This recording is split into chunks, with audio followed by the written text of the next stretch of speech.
guys, today I'm going to help you decide what you want your first or next American Girl doll to be. Before we get started, if any of you are interested, the Kira Bailey stop motion just came out today on the official American Girl YouTube channel. So the first thing you want to know is if you want a Girl of the Year, historical, contemporary, or truly me doll. So if this is going to be your first and only doll you want to get, you should probably think a lot about which one of those you want. First, I'm going to start out with historical dolls because that's the first kind American Girl made. So some pluses to historical dolls is if you're into history and you like one point in time in history, then you can get the doll from that era. If you like that era too, you can collect the clothes and accessories from that era. If you know you want a historical doll, but you're not sure which one, you can go to your library and rent out some of the books and read them. And I read Addie's book and Felicity's, and I liked them, and that's why I got them. So in 2014, American Girl started Be Forever for the historical dolls, and they came out with some new ones, but they also retired some, and actually Addie is my only Be Forever doll. Of my historical dolls, Mary, Grace, and Cecile I got new, and then basically all the rest I got used or from a family member or something. One thing about historical dolls is you don't know when they're going to retire, and you don't know if they're going to come back or not, so you might have to get a used one. Even though their collections are really big, there might not be much of it in stores, so if you like buying their whole collection, it might be hard for you to do that too. The cool thing about historical dolls, in my opinion, is that I think their stories are really interesting because they're from a certain period in time. And they're usually based on real history. For example, Addie's book I really liked. It was basically about Harriet Tubman's story, but just as a kid. And I really like learning about the Revolutionary War, and Felicity is from that time, and I really liked reading her story. If I was going to get another historical doll, I would probably get Josefina or Melody.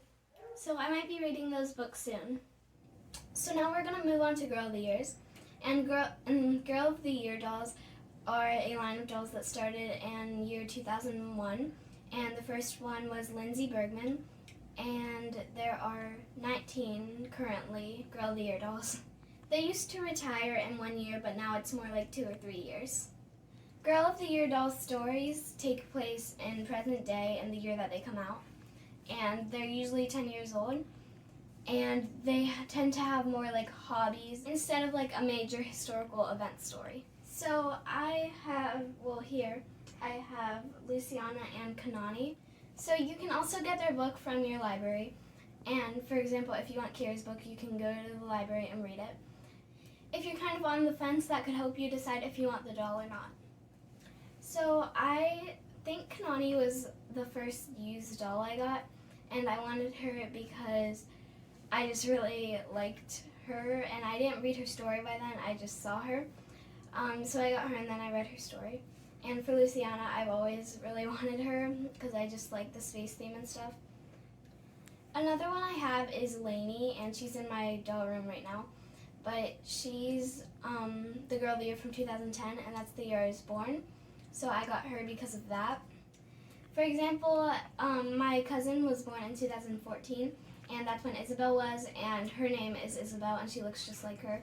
So I got her that, and of course I had to get it used because it was in 2020, and that was from 2014. So Isabel was already retired. Same thing with as the historical dolls. If you want a Girl of the Year from the past, you might have to get it used. It can be easier to collect the Girl of the Year's collections because you know that their collections are going to come out near the same time in the year and when they're going to retire and stuff. A downside to the Girl of the Years is if you wanted to get like your first doll this year and you didn't like Kira or her story, then that would be like... So now we're going to move on to contemporary dolls. And contemporary dolls, right now there's only 3. There's Zi Yang, Logan, and Tenny. And there's supposed to be some more coming out this year.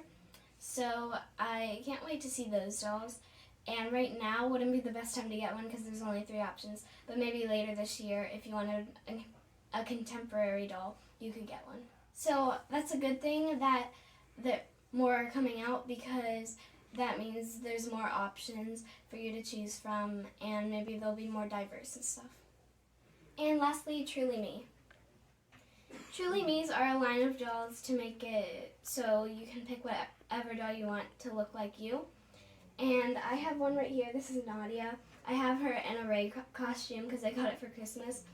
But they have different hair, different skin tones, different face molds. And I think there's like over 40 to choose from. And the good thing about them is you can customize their personality. And like, I got this dog for her, and it wasn't from American Girl actually, it was from Washington, D.C. But like, you can pick their personality and stuff.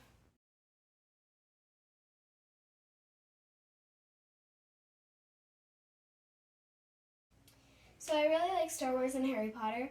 So I have like this costume for her and then a Harry Potter one.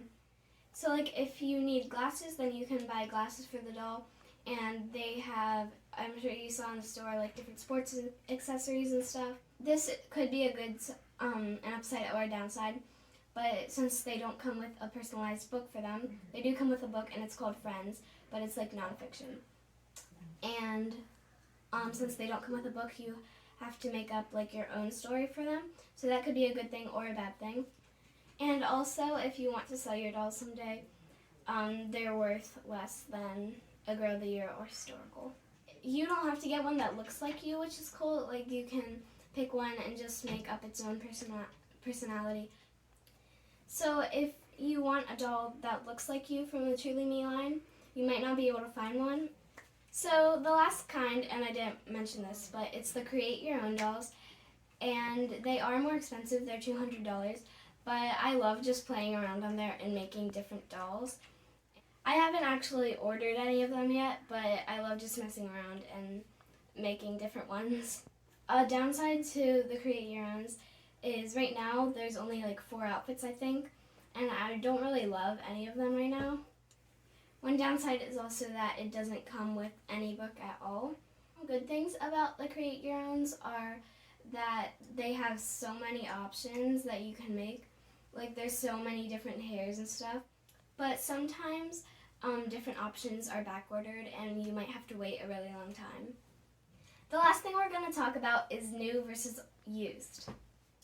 So actually, a lot of dolls I have out here are used. These ones are, and this one is. And this one I got in New York City in the store there because I was going to see my cousin. Probably more than half of my collection is used, and that's partly because the dolls that I wanted weren't in the store anymore, and partly because I just got really good deals on them. The first thing to consider between new and used is your budget. If you don't have like $100, then you're probably going to want to used ones. Some of my used ones I got in really good shape for like $30, but you have to be patient and look. So if you want a new doll, you want to look on their website and see if they have, or what dolls they have in stock. And if there is a doll you want that isn't in the store, then you're going to have to get it used. You can look on eBay, Mercari, Facebook Marketplace, like garage sales, or Once Upon a Child. If you have a younger kid that you know is going to like mess the doll up, you might want to get a Bitty Baby, a Wellie Wisher, or a used American Girl doll. So if you want a doll that looks like you, or you want to make up a doll's personality, then a Truly Me will probably be the best. If you want to learn and play like one certain period of history, then a historical doll will be the best. And if you want a doll from your birth year, or one that has the same hobbies as you, then a Girl of the Year will probably be the best doll for you. Before I sign off, I want to say that I've had an Instagram for a while now, but I just started an AGIG, and I'd love to see some pictures of your dolls and stuff, and it's called Peace Love AG Dolls. I really hope this helps you pick your first or next doll, and I hope you guys enjoyed this video. If you did, make sure you like and subscribe, and I'll see you guys next time. Bye!